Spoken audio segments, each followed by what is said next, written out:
The first thing we'll cover here is our website. All you have to do is type in Money Journey with Sonny. And here you go on YouTube. You can check out all our past videos. Let's go through some of our closeouts this week. We closed out on Tesla, made around $19. And AMD, we got out of it kind of quick and took a little bit of a loss. CHPT, we picked up 205. We jumped out too quick. We could have picked up another $500 more. It just depends on when you get out of the trade. Pins, I jumped into pins and picked up an extra $232 this week. We closed out XLU because we bought a put because of unusual activity, but we saw the market go higher, so we got out of this trade because we were betting on the XLU to go down. So it went reversed than we were predicting, so we just took a $32 loss there. PayPal, I got out of it too quick, took a $50 loss because the markets were kind of choppy. Hood, I picked up $94. I could have picked up a little bit more, but it's okay. We picked up $94. And the rest of the positions here are unusual activity. We'll cover Hood in a minute. This was unusual activity. EWU is unusual activity. It's a British stock that they're betting on it to go down. CL is Colgate. That just came out as well for unusual activity. FXI came up again. And we got Vinco Ventures here. And we got Google as well for long term in January. So far this month, we picked up 1572. If you look over here, it's 1572 for 2 weeks.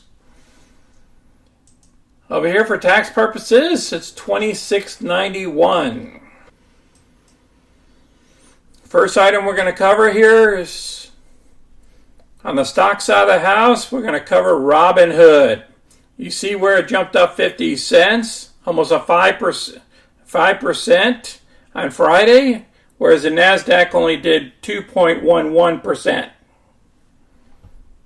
Now what happened on Friday was John here found some unusual activity on Robinhood for September 11 calls. What he has to say about this.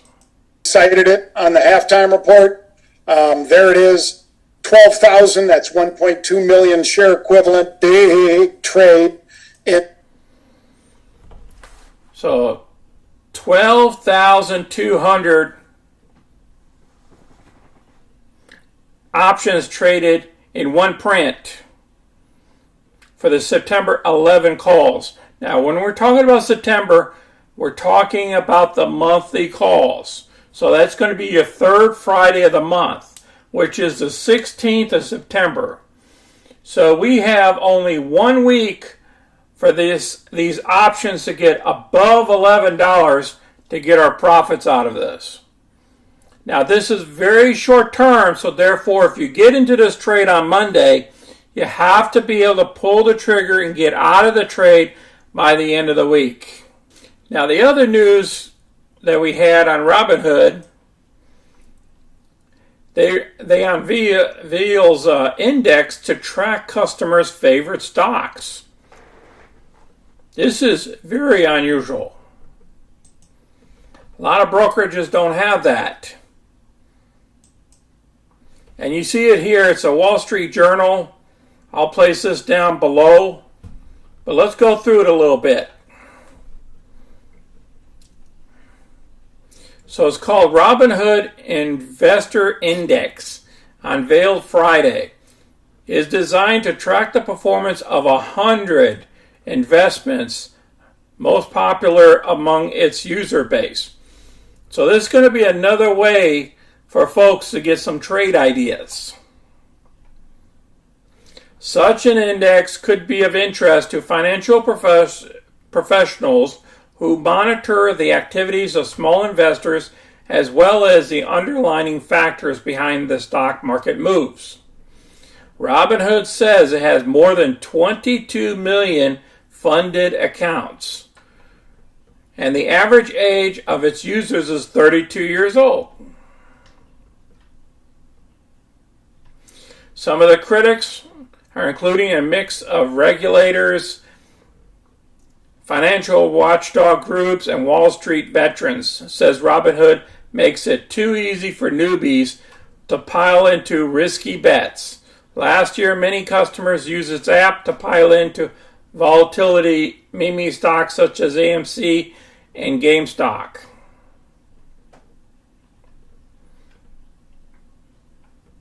Robinhood's new index shows that the users favor a mix of meme stocks and more. Some of the biggest top 5 in the index is Tesla, Apple, Amazon, and Ford. And every one of these companies are good companies. The other stock we're going to cover today is SOFI. Our upcoming options, look at how many options traded on Friday. For the September 16th, there was 31,644 options traded at the 650 strike price. That is remarkable in one day. So that's very unusual there. Now let's see why SOFI rallied today. The Federal Reserve Chair Jay Powell gave an interview this morning reiterating the Fed's commitment to get inflation down and saying it may be possible without severe social cost. Lower than expected jobless claims indicate the U.S. economy may be able to withstand higher interest rates.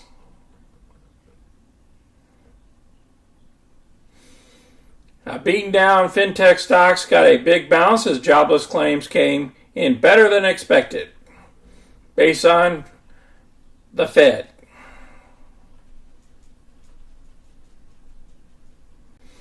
Now the Fed manages, if the Fed manages to get the inflation down towards 2% goal without causing a bad reflation or bad recession, stocks such as SOFI could take off given the high growth fintechs. Okay, I don't see any questions there. So what we're going to do is we're going to move on to the next item, which is the estimated 2023 VA disability pay rates or compensation rates. Now this is all based off of cost of living adjustments, COLA.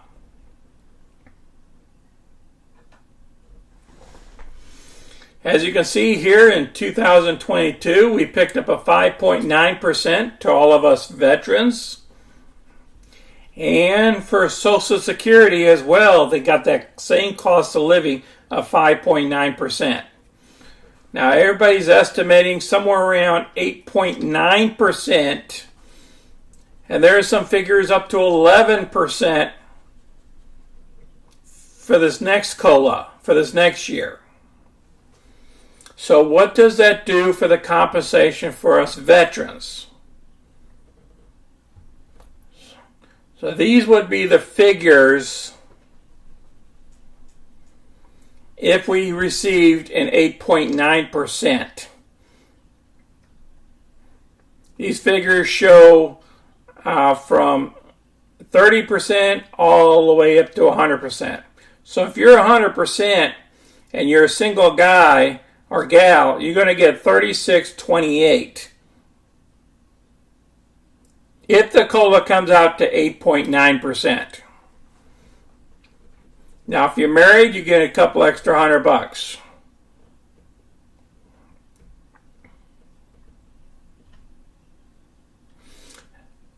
They will show you They will show you all the different rates here. I'm going to go ahead and place this article down below as well for you to review.